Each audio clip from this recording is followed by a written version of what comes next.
नमस्कार।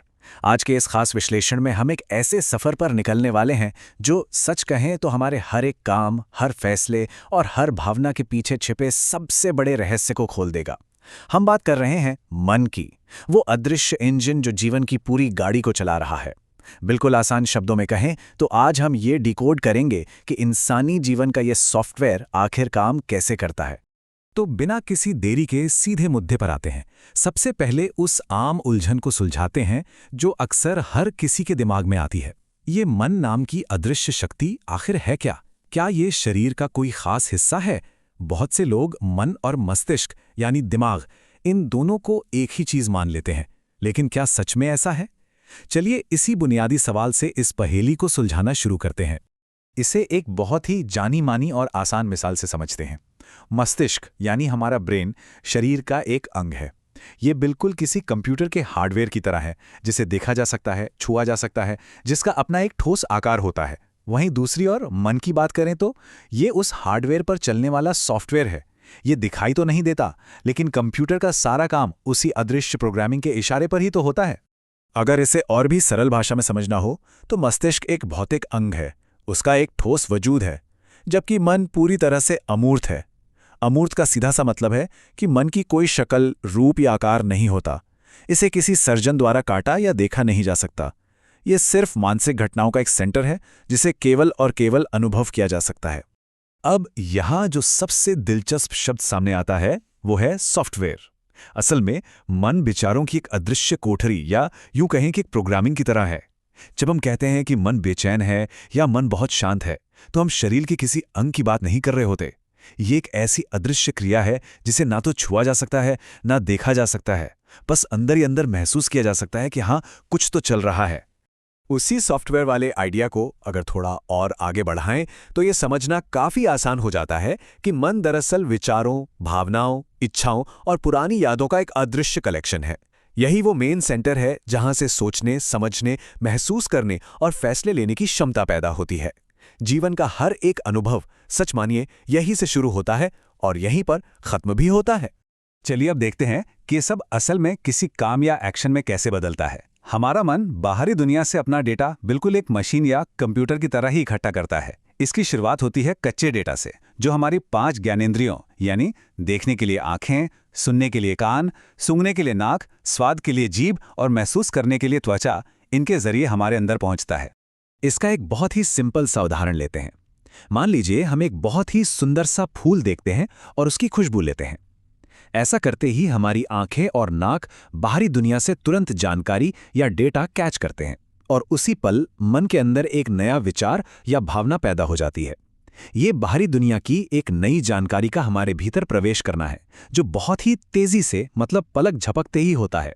तो यहाँ सबसे गौर करने वाली बात यह है कि ये नई जानकारी मन में जाकर यूं ही खाली नहीं पड़ी रहती। ये तुरंत हमारे पुराने, पहले से जमा किए गए अनुभवों के साथ जाकर टकराती है। और जब ये नई जानकारी और पुराने अनुभव आपस में मिलते हैं, तब जाकर एक बिल्कुल नया विचार जन्म लेता है। ये एक ऐसा केमिकल रिएक्शन है जो हर सेकंड लगातार हमारे अंदर चलता ही रहता है। ये बिल्कुल सच है कि जब बाहरी दुनिया की कोई भी जानकारी मन में आती है तो वो कभी अकेली नहीं होती। वो हमेशा पिछले अनुभवों के साथ मिलकर ही नए विचार पैदा करती है। जैसे अगर हमने पहले कभी गुलाब का फूल देखा है और उसकी खुशबू हमें अच्छी लगी थी, तो अगली बार गुलाब देखते ही वो पुरानी याद तुरंत ताज़ा हो जाएगी और एक खुशनुमा विचार पैदा होगा। ये एक लगातार चलने वाली मैन्युफैक्चरिंग प्रोसेस है। अब सवाल ये उठता है कि भाई ये पुराने अनुभव आखिर जमा कहाँ होते हैं? इसे समझने के लिए चेतन और अवचेतन मन के इस विशाल अंतर को जानना बहुत जरूरी है। हमारी कुल मानसिक प्रोसेसिंग का केवल 10% हिस्सा ही चेतन या कॉन्शियस होता है, जो हमारी वर्तमान जागरूकता है। जबकि चौंकाने वाली बात यह है कि बाकी का 90% काम सतह के एकदम नीचे, गहरे अवचेतन या सबकॉन्शियस मन में होता है। ये विशाल अवचेतन मन हमारी यादों, आदतों और गहरे अनुभवों के लिए एक बहुत बड़े भंडार या गोडाउन की तरह काम करता है। बचपन से लेकर आज तक जो कुछ भी देखा, सुना, पढ़ा या महसूस किया जाता है, वो सब हमेशा के लिए इसी गहरे भंडार में जाके सेव हो जाता है। ये एक ऐसी हार्ड ड्राइव है जिसकी मेमोरी कभी फुल नहीं होती। इस गोडाउन या स्टोरेज की गहराई का अंदाजा इसी बात से लगाया जा सकता है कि ये हमारे पुराने कामों, आदतों और संस्कारों के गहरे निशानों तक को सहेज कर रखता है। यही वो विशाल खजाना है जो आज के नए विचारों को बनाने के लिए लगातार कच्चा माल सप्लाई करता रहता है। आज हम जो भी सोचते हैं उसकी जड़ें कहीं न कहीं इसी गहरे भंडार में छिपी होती हैं। अब देखिए, उस गहरे स्टोरेज से निकलने वाले विचारों की क्वालिटी पूरी तरह से इस बात पर निर्भर करती है कि मन को किस तरह का ईंधन या फ्यूल मिल रहा है। इसे 3 बहुत ही आसान कैटेगरीज में बांटा गया है। पहला है सात्विक, यानी वो जानकारी जो शांत, शुद्ध और ज्ञान से भरी है। दूसरा है राजस, जिसमें बहुत हलचल, एक्शन और इच्छाएं हैं।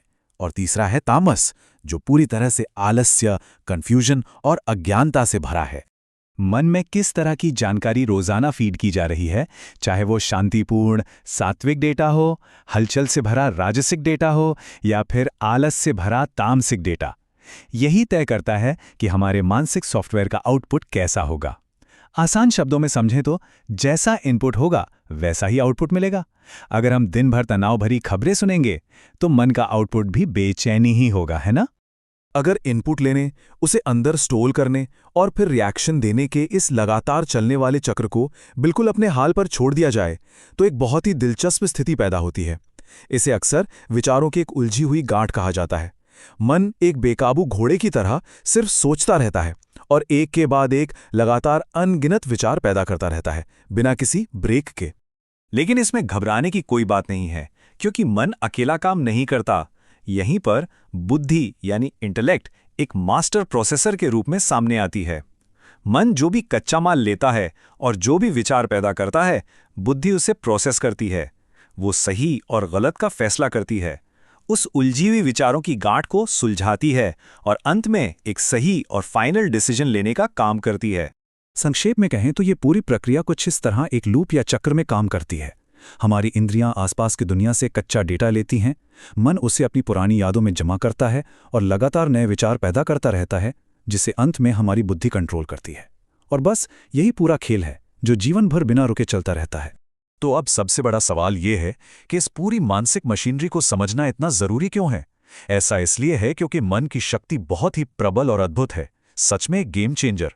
जब इस शक्तिशाली आंतरिक सॉफ्टवेयर को सही दिशा मिल जाती है और इसे सही तरीके से समझ लिया जाता है तो ये पूरे जीवन को संवार सकता है और जीवन में सफलता और स्पष्टता का एक नया रास्ता खोल सकता है। चलिए आज के इस विश्लेषण को एक सोचने पर मजबूर कर देने वाले सवाल के साथ खत्म करते हैं। अब जब ये एकदम साफ हो गया है कि दिमाग की ये मशीनरी काम कैसे करती है, तो हमें खुद से ये पूछना होगा, हम आज अपने इस अंदरूनी सॉफ्टवेयर में किस तरह का डेटा डाल रहे हैं? क्या हम अपने सिस्टम को सात्विक शांति का ईंधन दे रहे हैं या फिर तामसिक आलस्य का? इस पर विचार जरूर कीजिएगा। इस सफर में साथ जुड़ने के लिए बहुत बहुत धन्यवाद।